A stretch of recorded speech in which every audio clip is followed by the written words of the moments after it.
मेरे साथ किसी ने कोई इख्तलाफी मसला पूछा तो मैंने उसको मसला बताया, कह रहे हैं वो फला मुफ्ती साहब तो कुछ और बताते हैं। मैंने कहा वो तो आप उन पर अमल कर लें। कह रहे नहीं, फिर सही कौन है इनमें?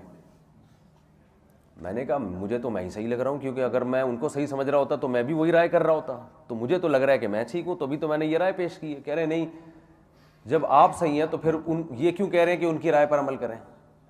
मैंने कहा इसलिए कि आपके लिए आप पर शरन इतना ही वाजिब है कि आप जिस पर एतमाद हो, जिसकी राय आपको लगे कि ये ज़्यादा माहिर मुफ्ती है, तो आप उसकी राय पर अमल कर लें।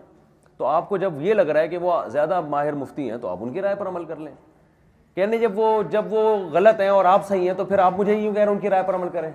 मैंने कहा चलो फिर मेरी राय पर अमल कर लें, जब आपको मैं सही लग रहा हूँ।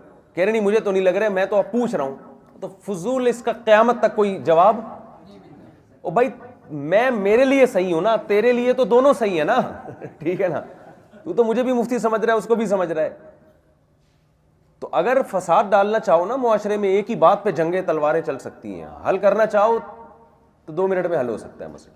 तो मैंने कहा आपको अगर उन पर एतमाद है तो आप उनकी राय पर अमल करें, आप जन्नत में इंशाअल्लाह चले जाएंगे। तकाफुल के बारे में यही है ना, हमारी राय ये कि हम तकाफुल को नहीं जायज़ समझते, लेकिन दूसरी तरफ हज़रत मुफ्ती तकी उस्मानी साहब जैसे इतने बड़े अल्लामे हैं, वो जायज़ समझते हैं। तो अब आवाम हमसे जब पूछती है तो हमसे यही मसला, हम कहते हैं भाई हमसे जब पूछती है तकाफुल जायज़ नहीं, तो कहते हैं दारुल उलूम वाले तो जायज़ कहते हैं। तो मैं उनसे यही कहता हूँ भाई आपको वो बड़े लोग हैं, उन पर आपको एतमाद है तो आप बिल्कुल अमल करें उस राय पर। यानी आप क्यों नहीं मानते हैं? ओ भाई हम जिस वजह से नहीं मानते, हमारी राय में हम जैसे नाक़िस लोग दारुल उलूम वालों को नहीं समझा सके तो आपको कहाँ से समझा सकते हैं हम और जब आप उनसे पूछोगे तो वो ये कहेंगे कि हम जामे तो रशीद को कायल नहीं कर सके तो तुम्हें